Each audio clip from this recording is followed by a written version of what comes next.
இன்னைக்கு காலையில வந்து பார்த்தீங்கன்னா, எப்பயும் போல கடை ஓப்பன் பண்ற மாரி ஓப்பன் பண்றதுக்கு போனேன். போயிட்டு இருக்கும்போது வந்து பார்த்தீங்கன்னா, திடீர்னு ஒரு 10 மணிக்கா எங்களுக்கு ஒரு கால் வந்துச்சு.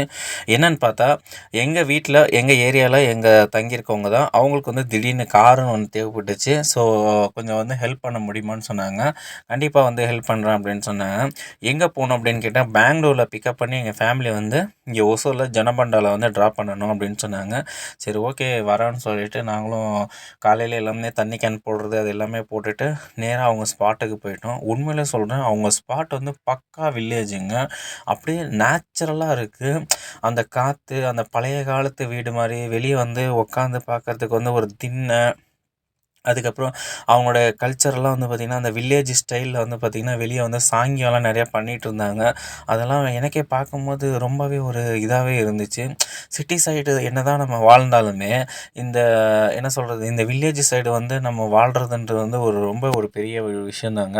ஏன்னா, அந்த இயற்கையான காத்து, அந்த திண்ணையில உட்காந்து நம்ம தூங்குறது, அந்த உட்காந்து அந்த காத்து வாங்குறது, அந்த ஓடு வீடு, அதெல்லாம் வந்து உண்மையிலே பார்க்கும்போது நமக்கே ஒரு அட்ராக்டிவா இருந்துச்சு.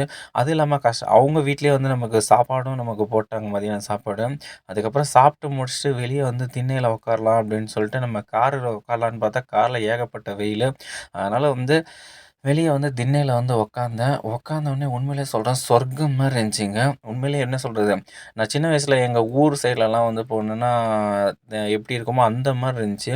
அதேமாரி ரோட்லலாம் பார்க்குறோம் அப்படியே இந்த பக்கா வில்லேஜ் மாரி சுத்தி ஒரு என்ன சொல்றது, தென்னை மரம், அ அந்த வயல்வெளி காடு அந்த மாரி ஃபுல்லாவே என்ன சொல்றது, ஒரு ஒரு நேச்சுரல் ஃபீல் இருந்துச்சுங்க. ஒரு என்ன சொல்றது, ஒரு சிட்டி மாரி ஒரு டிராஃபிக்கோ அந்த மாரிலாம் எதுவுமே இல்லாம, அவ்வளோ ஒரு ஃபீலா, அவ்வளோ ஒரு சந்தோஷமா இருந்துச்சு. உண்மையில அந்த வியூவ நீங்களே பாருங்க நீங்க. உங்களுக்கு பார்க்கும்போதே தெரியும். இதில இன்னொரு ஒரு சுவாரஸ்யமான விஷயம் என்ன அப்படின்னு சொல்லி பார்த்தீங்கன்னா, அந்த ஊர்ல வந்து பார்த்தீங்கன்னா, நான் போன டைம்ல ஒரு கோயில் திருவிழா ஃபங்ஷனாமா சரிங்களா? அதாவது வந்து வெயிட் பண்ணுங்க. இன்னைக்கு ஈவினிங் வரையும், நைட் வரையும் வெயிட் பண்ணுங்க. உங்களுக்கு வந்து ஒரு நல்லாவே ஒரு ஃபுட்டு, சாப்பாடு எல்லாமே நான் சாமியோட தரிசனத்த எல்லாம் பார்த்துட்டு போயிடலாம் அப்படின்னு சொன்னாங்க. சரி ஓகே. இது அந்த ஊர் பேர் என்ன? இவ்வளோ கிராண்டா நல்லா இருக்கே அப்படின்னு சொல்லி பார்த்தேன். கிட்டிக்கிளின்னு ஏதோ ஒரு ஊர் சொன்னாங்க. அது எனக்கு சரியா வாயில கூட நுழையல. அதுக்கப்புறம் சரி நம்ம ட்ரிப்பெல்லாம் முடிச்சுட்டு, எப்பயும் போல நம்ம கடைக்கு போலான்னு சொல்லிட்டு பார்டருக்கு வந்தாச்சு. ஒசூர் பார்டர் கிட்ட வந்துட்டோம. அ ஒசூர் பார்டர் கிட்ட வரும்போது வந்து பார்த்தீங்கன்னா, எப்படியும் நம்மளது டிஎன் வண்டியாச்சே, எதனா புடிச்சு செக் பண்ணுவாங்களா என்னன்னு சொல்லி கேட்பாங்கன்னு நெனச்சேன் நானு.